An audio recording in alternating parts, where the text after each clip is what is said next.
Welcome to The Breach Show, featuring sharp analysis on politics and social movements in Canada. I'm your host, Desmond Cole. Canada has secured the right to host a new institution that would finance weapons around the world. As many countries move to increase their weapons production, the Defense, Security and Resilience Bank is a proposed way for states in the North Atlantic Treaty Organization, or NATO, to acquire arms funding. Why has Canada pushed so hard to host this bank? And what are its implications for our shift towards increased militarism here? Joining me to discuss all of this is Rachel Small, an organizer with World Beyond War Canada, a community organizer who has been with several local and international social, environmental, and social justice groups for over a decade. Hey, Rachel, how's it going? Hi, Desmond. Thanks for having me. Thank you for being with us. And as we get started, I just want to remind our audiences to please like and subscribe if you want more bold journalism for transformation. Okay, Rachel, I have described the way that the government and member states, how they describe this project, which is as a financing bank. But your organization is calling this a global war bank. Why do you believe that that's the proper description for it? I mean, to be honest, when we first heard about this bank a few months ago, we really asked ourselves, is this really just like a finance arm of NATO's war machine? Like, is it literally just about funding and accelerating a global arms race and using public money to solicit investment in weapons and military industries? Like, is that all that this is? And turns out, yes, that is all that this is. That is the sole purpose of this bank. I mean, they're throwing in words like resilience and security and who knows what. This is a war bank. It literally is just a financial wing of NATO where governments are going to pool tax dollars together with private capital to expand funding directly to the arms industry. That's its only purpose. Now, it's a proposal, we should say. It's not a done deal, but Canada, as I mentioned, has been vying really hard to be the one to host this bank, and Vancouver, Ottawa, Toronto, and Montreal are all making their own bids to try and say we should get to host this new bank and get all of the spoils that come with it, jobs, the hosting of the real estate, etc. But Rachel, Prime Minister Carney's bigger vision, we know beyond this, is to massively boost military spending in Canada and also to dramatically increase arms exports. He has set a target of increasing arms exports from Canada by 50% in the next decade. How do you feel like this bank fits into those dramatic shifts in policy for Mark Carney? I think it fits in perfectly, and frankly is probably a dream project for Carney, who not only is in this kind of militarization on steroids bender, but is of course a banker. So I think a war bank is probably his dream project right now. But yeah, him hosting this new war bank at the same time, like you said, that he's pledged to, at this point, we're at more than triple, possibly quadrupling Canada's military spending. This is him making like a real commitment backed by billions of dollars to support and fund a war-filled future, really to decide that Canada's both domestic and foreign policy is going to be based on never-ending militarization and more, like literally pinning Canada's economy at many levels to war and to militarism. I mean, the myth of Canada as this purely peacekeeping country in the world has not been true for a long time, if ever. But this is still a drastically different direction for Canada to be going down. And I mean, I think that for anyone who's paid any amount of attention, the last few years have really laid bare that the Canadian government has no interest in upholding international law and developing, frankly, any sort of principled foreign policy. And I think many millions of people across the country have witnessed just their, frankly, lies about any commitment Canada has to any sort of humane or lawful weapons trade regime specifically. I mean, we've seen how weapons manufactured by Canadian companies are being used to commit just the worst war crimes and genocidal crimes on the planet, and whether it's in Iran, in Lebanon, in Palestine, in Sudan, or by ICE in Minneapolis. And this government has shown no signs of concern around that. So Carney now seems to be asking Canadians not only that we ignore these violations that have been a primary concern to people across the country, as has been shown in lots of polling, but that we actually back them financially with public money, right? He's now asking us to contribute billions upon billions of tax dollars through this new war bank to subsidize these weapons, to subsidize these hardware that are being sold, whether it's to Netanyahu or to Trump or to the UAE, et cetera, et cetera. And in a moment where I think Canadians have been really clear that they don't want our money to be redirected from social spending into the pockets of arms dealers and billionaire investors, who, by the way, are making quite a lot of money as it is. You made an interesting observation about this idea of increasing our military exports by 50% and how much control Canada actually has over a target like that. Can you expand on that? Yeah, the first place where I saw that promise was in the new defense industrial strategy, which was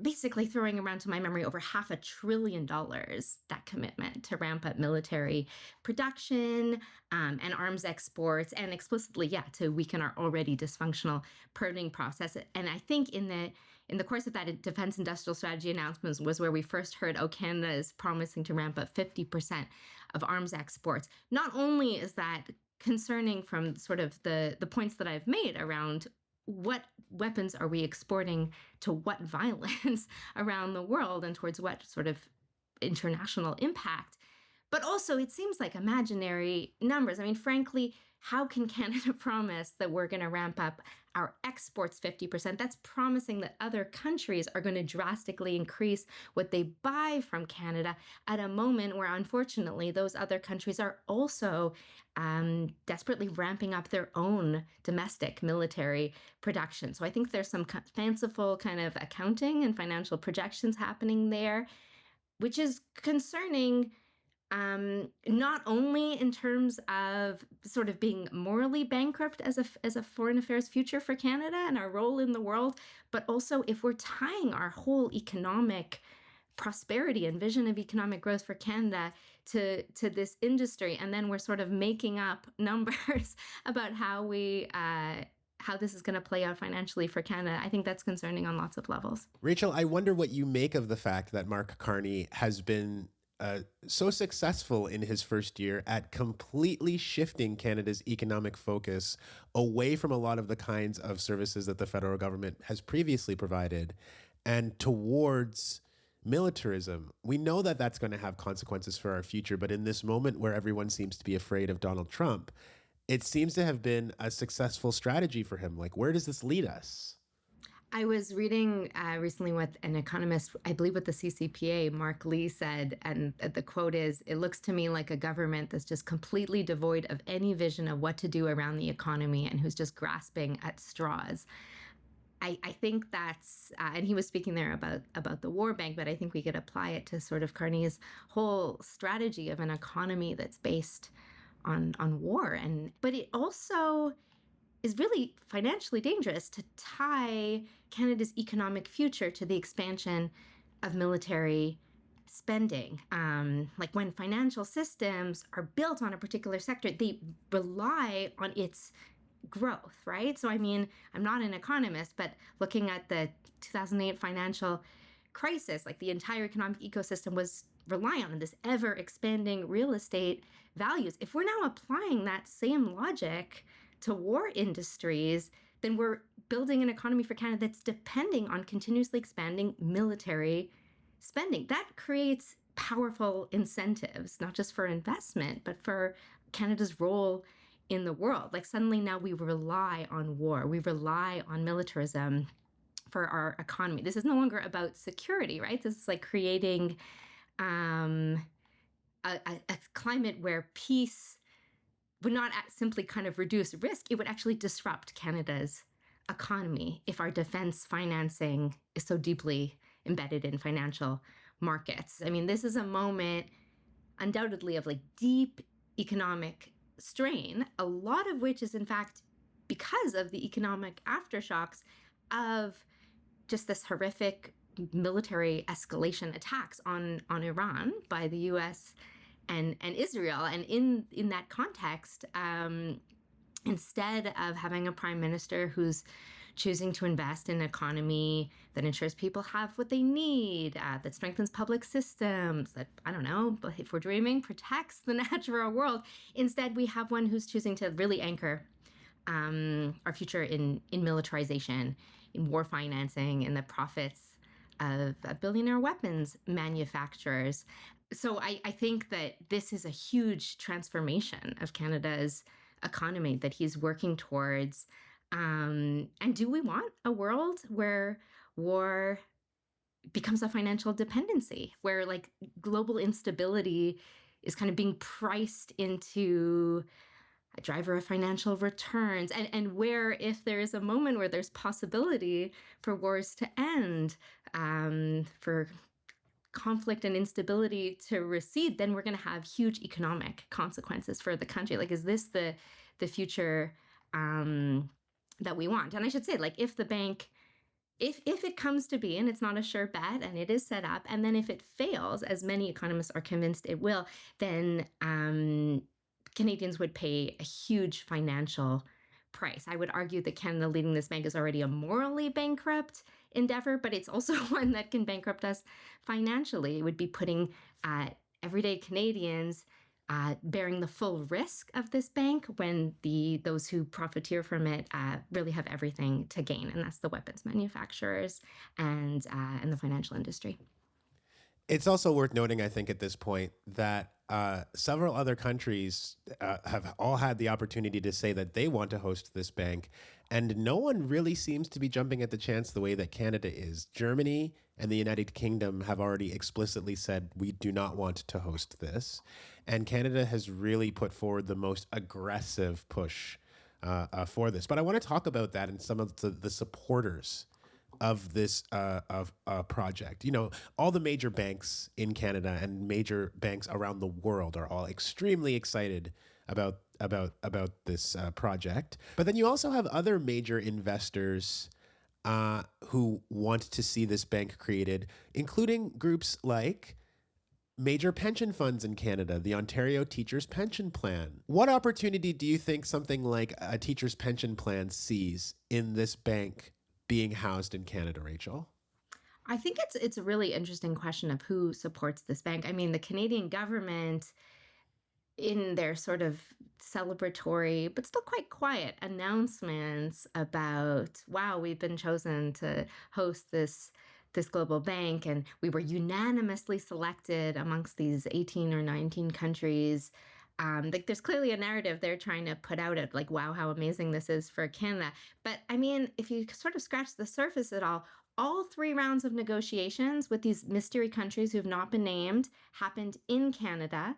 The only countries where I could find any information that they're officially on board, no G7 countries. There's like Greece and Albania and Lithuania and Luxembourg, like a lot of smaller economies here. Possibly Japan and Australia might be among the 19. So is this really this big win for Canada? Wow, we were unanimously selected. Or are other countries really not sure they want to come on board for this? And because of the way this bank is structured, it's like countries who are using tax dollars, like from these member states, to invest in the bank that will then offer these like low interest loans to what was previously considered like not super safe investments in these defense industries. So if Canada is really leading this and is the only real champion, like, it looks like we would also potentially be on the hook for all of the financial risk of this as well. So I'm not necessarily seeing this as, oh, this is this huge victory for Canada at the global stage that we were selected, so much as like who else thinks this bank is a good idea at all. But in terms of who has very clearly been a proponent for this bank, I mean, the biggest backers of it are bankers, are billionaires, are weapons manufacturers. I mean, JP Morgan Chase has been like kind of the key advisor in this plan for a NATO bank since the beginning. And I mean, they just recently announced like record-breaking investments. It's like over $1.5 trillion US, I think, in arms and critical mineral industries. And critical minerals, by the way, are like the key materials needed for arms manufacturing right now. So they're kind of announcing these big investments, and then they're pushing for this bank on the other side of the desk. So basically, those who stand directly to gain from this drive to war are the ones who are then writing the NATO policies and like the policy documents to establish this bank. And I mean, they've all been very clear, whether in the official kind of conceptual documents for this bank or like JP Morgan's own documents, that they believe governments like Canada spend too much on healthcare and education. And they've said that our democratic budget processes are too slow, they're too political. So basically, they're being very clear that if people are demanding, housing, access to food, hospitals, like that's all getting in the way of their weapons contracts. So I think it's really clear what they stand to gain. But I mean, Olivia Chow, Doug Ford, like and I want to talk about the politicians, and I get the impetus of the banks, obviously, and why this is in their interest. But what about something like a local pension plan like the Ontario Teachers, as I mentioned? Totally. Such a good point. I mean, so just 2 weeks ago was the annual general meeting for the Ontario Teachers Pension Plan, which is one of the biggest pension funds in the world. It's like an astronomical sum of money that they manage. They have been subject to a really dynamic divestment campaign from Ontario teachers for the past 2 years that has been quite successful. Like the teachers have been determined. They have done their research. They have doggedly shown up every single month. They've used every possible process to democratically assert their rights to have a say in what their future pension is invested in. And they have succeeded in getting this pension plan to divest from a number of war manufacturers, especially the ones that have been arming Israel's genocide. But at the same time as they have had those successes, here is now the president of the Ontario Teachers Pension Plan, Joe Taylor, becoming just the biggest champion for this war bank. And I think that it's clear that institutions like this pension plan see this as a way to bypass those divestment campaigns, those like efforts at democratic institutions, really, and have another way that they can just flow massive increased investments in the arms industry. And I mean, I think that there's a lot of attention being paid to the huge divestment win that happened just a few months ago for the Palestine Solidarity Movement, when Scotiabank was forced to divest 100% of its shares from Elbit Systems, Israel's biggest arms manufacturer. And Scotiabank had been the largest foreign investor in the world in Elbit. So getting them to sell all of their shares because of a huge diversified campaign, largely led by artists and writers, but really that involved many thousands of people across the country. I mean, that's a huge win. And clearly this war bank is being seen as a way to channel funds into those same weapons companies, but not subject to the same pressure tactics and public campaigns. Yeah, so you had mentioned that people like Olivia Chow have come out in support of this. She and Ontario Premier Doug Ford just came out yesterday having a press conference saying that they support this defense bank. We've also seen the leadership, some of the leadership of Quebec Solidaire saying that they want this housed in Montreal. We've seen the presidents of Canadian universities. There are a bunch of institutions that signed a big letter saying that they support this. And you have the names of, for example, presidents of Canadian universities saying, yes, let's have a defense bank in our city. What do you make of that advocacy?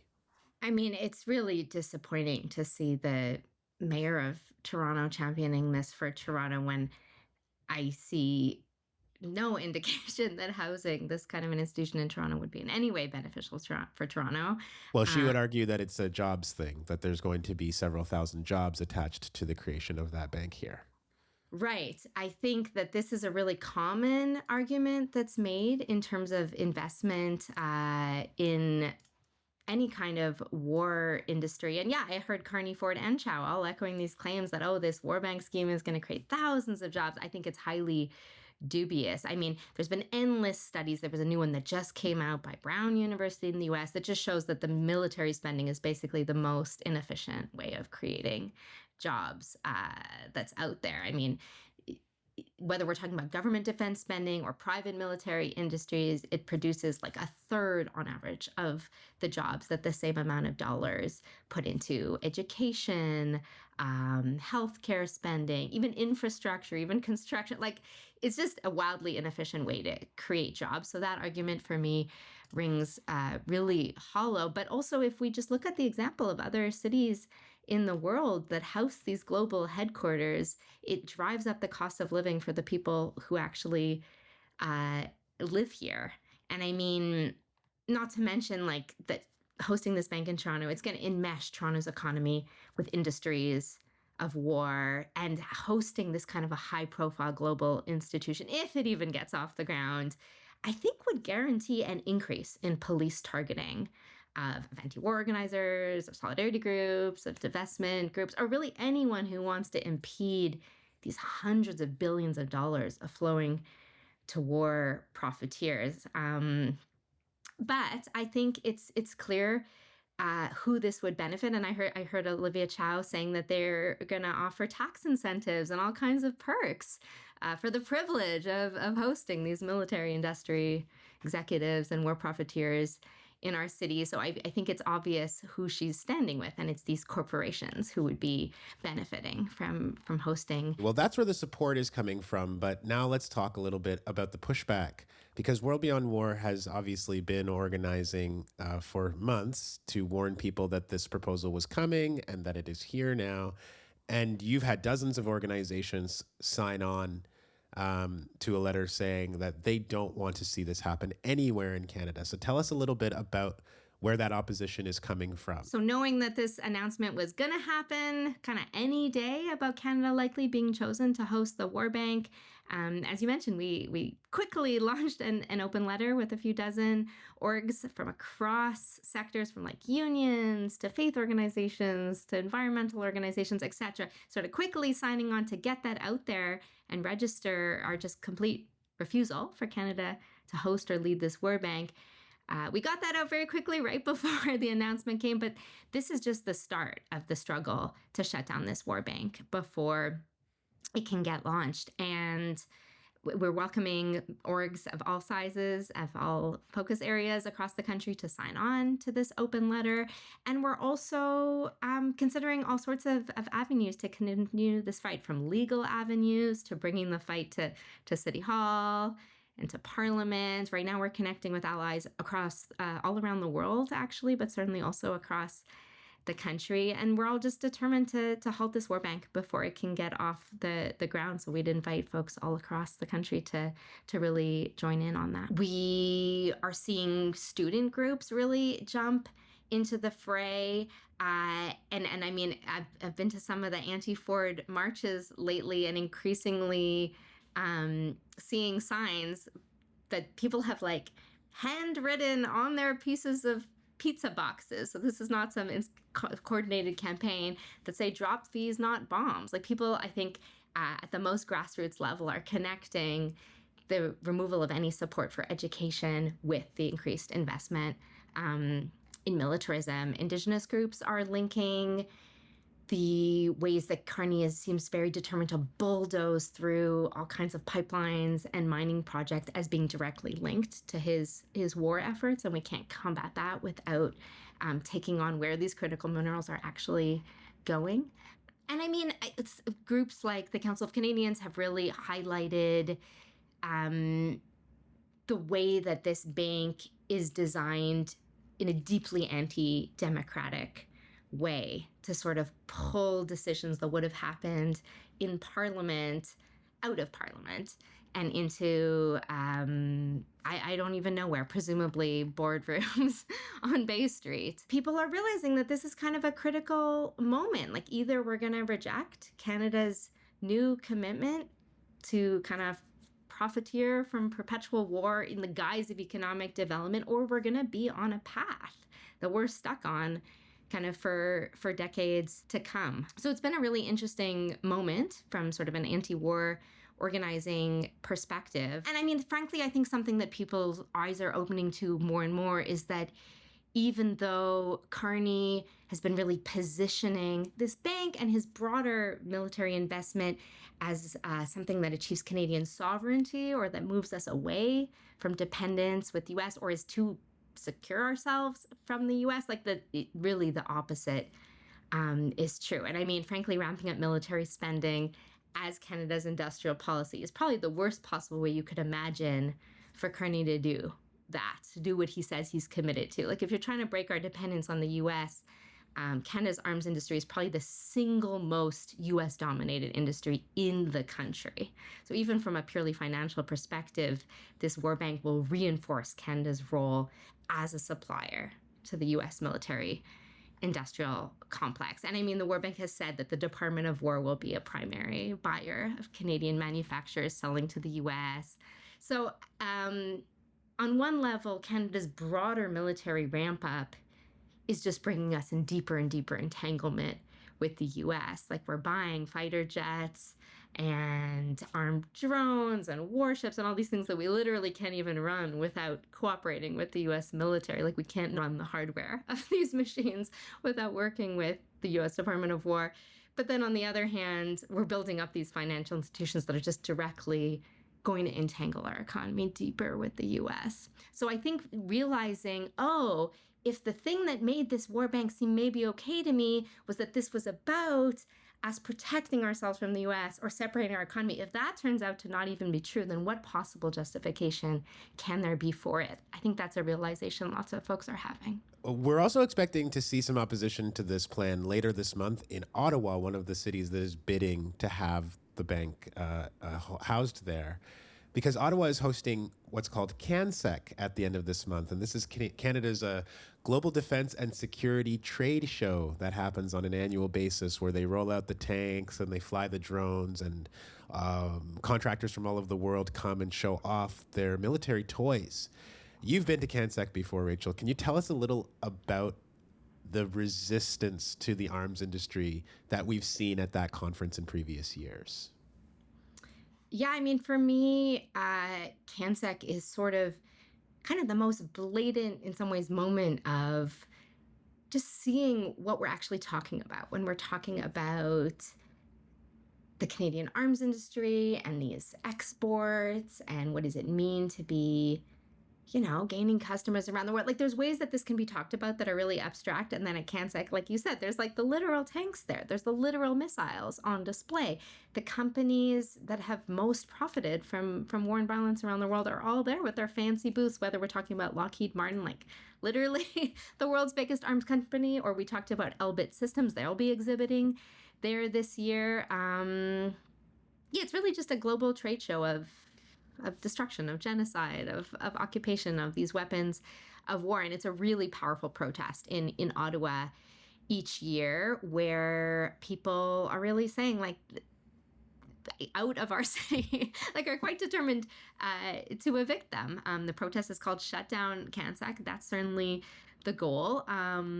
Obviously, we can't let these companies conduct their business as usual any day of the year, is the sentiment, but least of all when they come together in this way. And I mean, I'm talking about the weapons companies, but there's also lots of representation from military generals. There's delegations from countries all around the world that are shopping there, that are like trying out these weapons and then purchasing them for their countries. And there's always, a keynote by the Canadian Minister of Defense, and lots of high-up Canadian elected officials who are there as well. But yeah, I think it's really a site that just exposes the collusion between weapons companies, state officials, and this drive towards profit making. What's really interesting this year is that we're seeing some new sponsors, most notably U of T, the University of Toronto, which has never sponsored CanSec now. It's like listed front and center on their website as a major sponsor, which is like deeply concerning that universities first of all, where do they have these tens of thousands of spare dollars to invest in an arms fair to be a sponsor of it? I think is weird, even at that level. But that they're just blatantly now supportive of a war industry, I think, is deeply concerning. Well, I would note that Wes Hall of Dragon's Den fame in Canada, who is listed on one of these letters supporting this bank, he's the head of something called Kingsdale Advisors, an investment firm, but he also is the chancellor of the University of Toronto. We're seeing some of these connections between these institutions and the global arms industry. Fun fact, by the way, just for our listeners, the breach was actually banned from reporting at CanSec 3 years ago. We tried to go there and do some reporting. And when we were rejected, we asked why. And one of the officials organizing the event responded to us. This is a direct quote. They said, quote, "We don't want people coming in, interviewing companies, and writing a headline like, 'Warmongers gather in Ottawa.'" Unquote. That was actually what they told us. So I just want to end by going back to, we talked about Scotiabank divesting from Elbit Systems, the large Israeli manufacturer that's obviously been helping Israel to arm its genocidal campaign in Gaza. No Arms from the Arts campaign here in Canada organized across the country to pressure Scotiabank, to pressure events like the Giller Prize that Scotiabank has been funding to make themselves visible, to say Scotiabank is arming and funding war and genocide, and we won't have it. And even though Scotiabank said, look, we don't control where this money ultimately gets invested, its asset management group ultimately announced that it was going to pull all of its divestment of its investments, that it was going to divest fully from Elbit. And that was a huge victory for the movement. So what lessons do you take from a successful campaign like that as you focus your energy on things like this defense bank that's proposed to come to Canada?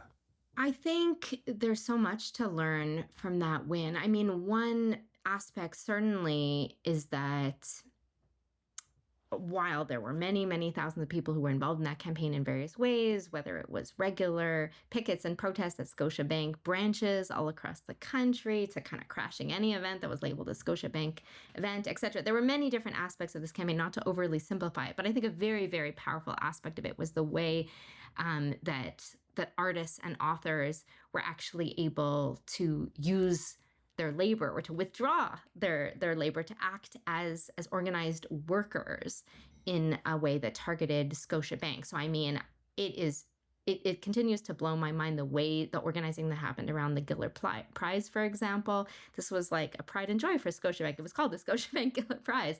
And by organizing authors to like pull their books from the running of, like, Canada does not have very many literary prizes that actually give you money. Like, that was not a low lift from these authors. But by withdrawing their labor to really take a stand against this event, they first of all forced Scotiabank out of the Giller Prize. They embarrassed the heck out of this bank and their kind of efforts to art wash themselves, right?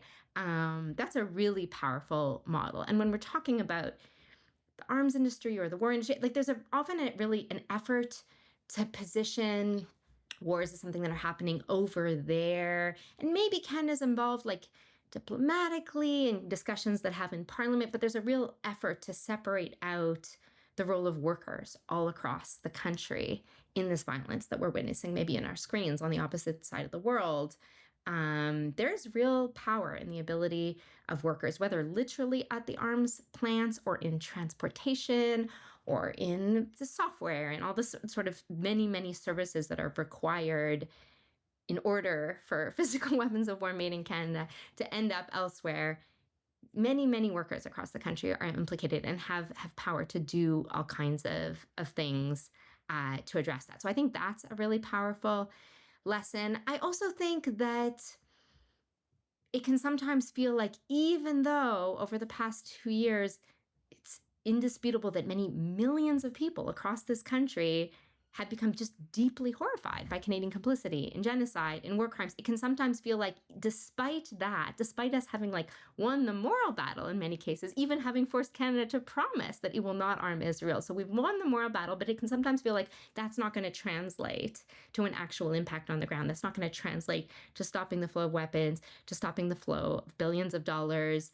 And I think sometimes it can seem like none of that is actually changing when we hear these corporate statements from Scotiabank of whatever they want to say about how they're making these impartial investment decisions. We see a win like that and we realize, okay, behind the scenes, they have been panicking and scrambling for a long time, and we can win, frankly. I want to thank you so much for coming on the show today and sharing your insights, Rachel. It's been great to hear from you. Thanks so much. If you like what you've heard on The Breach Show, please subscribe to the podcast. And if you want to support our work, please become a sustaining member to help us produce more journalism for transformation. And you can do that by going to breachmedia.ca/support. Thanks for listening.